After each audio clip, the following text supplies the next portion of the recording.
Welcome to another episode of How to DragonCon. My name is Kong. I will be your guide. Today, I wanted to talk about DragonCon 2021 and give my thoughts about the event so that hopefully you can make a better decision about what to do in DragonCon 2022. Of course, the one in 2020 was canceled all right together. 21 seemed like it was on pace to be quote unquote normal. Because in the summer, if you recall, the mask mandate was rolled back in the US. Concerts were starting to pick up. But then in August, the Delta surge happened and restrictions were brought back in. And of course, the con had to adhere with whatever the state of Georgia and the city of Atlanta would impose at that time. I know there was a lot of uncertainty and hesitation from people who had plans to go. I think a lot of people backed out. I could see a lot of rooms on the DragonCon, room exchange that were just going sitting there. People are trying to give away their host rooms and no one was taking it, and that's something I've never seen before. So eventually the con did, of course, happen, and there were a few caveats on how that happened. First, they cut the attendance. They had a cap on it.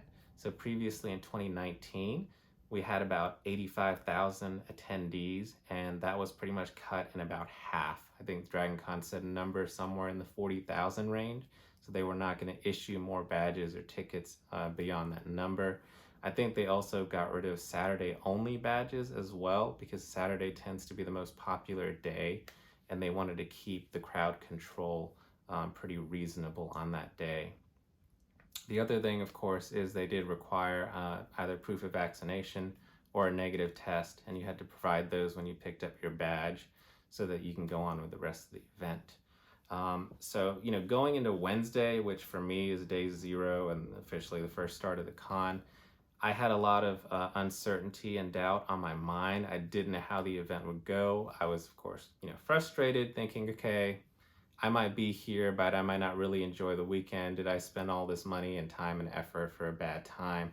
But I will be happy to report that it was a fantastic week for me, not just a weekend. It's starting from Wednesday, just going around the crowd. There certainly was still a crowd, just not as big as it used to be.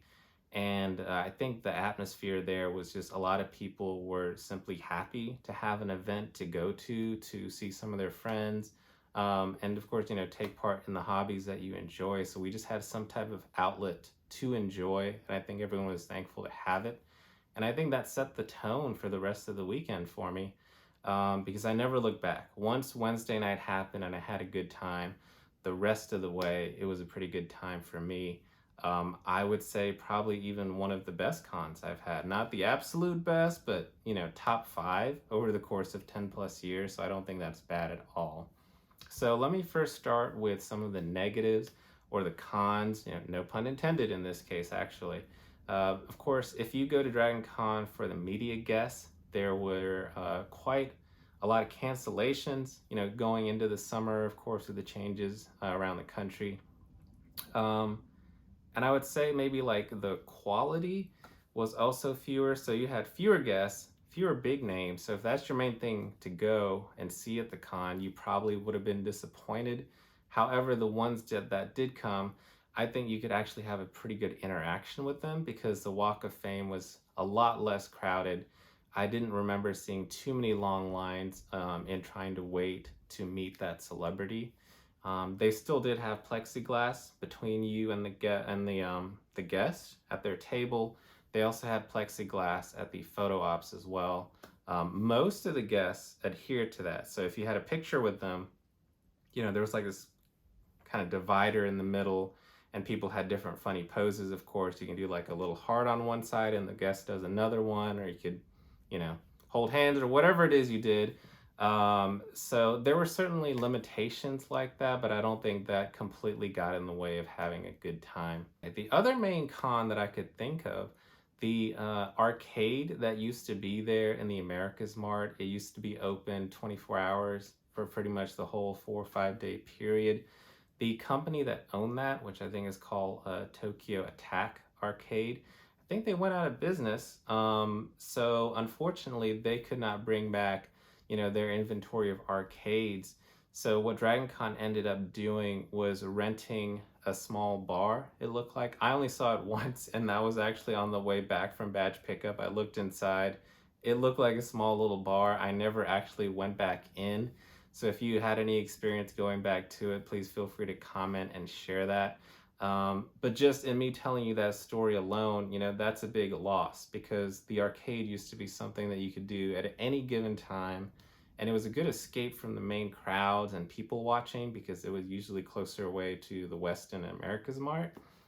So that was taken away, and I would consider that a huge loss. I don't know what they're planning for this year, but I did see recently that MomoCon announced that they would have a large arcade presence, and because MomoCon and DragonCon are affiliated with one another, I think there's some hope that we could have a better arcade experience. Other than that, of course, if you had a lot of friends that you were looking forward to seeing certain characters that are staples of the con, I know the Atlanta Fashion Police photographer, he decided not to come in 2021. There was no, pie competition. And for those who don't know, apple pie is a signature, drink made for the con or at the con. And typically people have like a little competition where everyone gets to sample it. It's something I've always wanted to do. I kept putting it off. And of course, this year I'm like, I'm definitely doing it. But, for obvious reasons, they didn't have a bunch of people sampling from different cups during the event. That's really all that I can think of for the negative. So most of it was pretty positive. Of course, fewer people, smaller crowds, it's a lot easier to navigate, period. Just going from one place to another didn't take up as much time. Of course, the lines were all shorter, whether it was to events or whatever else that you were waiting on. Even in the food court, it wasn't really that bad of a wait for many of the places. If you wanted to attend any of the mega, like big panels in the big ballrooms, I went to one, I think either Friday or Saturday night, and I didn't have to wait. I simply just went up 5 minutes before the event started, got right in, sat roughly in the middle of the ballroom. And I know that's not the norm by any means. A lot of the big, large panels in the past, you'd have to line up at least an hour just to have a chance of getting in. So the people who did come, I think they were able to have a better time. It felt less congested. So a lot of the pluses would be related to that. So as for the future, I think I've seen the DragonCon come out and comment that they don't anticipate or even have plans to ramp back up fully back to where they were in 2019. It would kind of be more of a gradual thing, starting off from that, rough ballpark of 40,000 attendees. So this year, I'd certainly expect it to go up a little bit by a few thousand. I'd be very surprised if it was more than 50,000 total, though, attending. That said, I think the atmosphere and the vibe is already a little bit different. There's more excitement. I'm hoping other people that went, like myself, have told their friends that the con was still a great time. So if for some reason, you don't know what it's going to be 6 months down the line.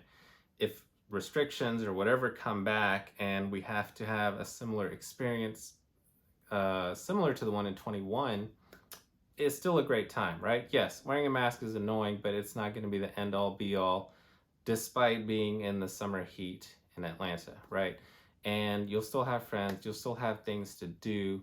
So I think there's certainly a case for optimism going into the event. Another thing that I've seen is kind of a return to normalcy in the room situation. I just actually looked this week just to see what it was looking like, and a lot of people, there were far, far more people trying to get host hotel rooms rather than the other way of people trying to give theirs away and they couldn't find anyone like it was last year. So like I said, a lot of signs for optimism and hope. If you have any other questions, concerns, please let me know, and I will see you next time.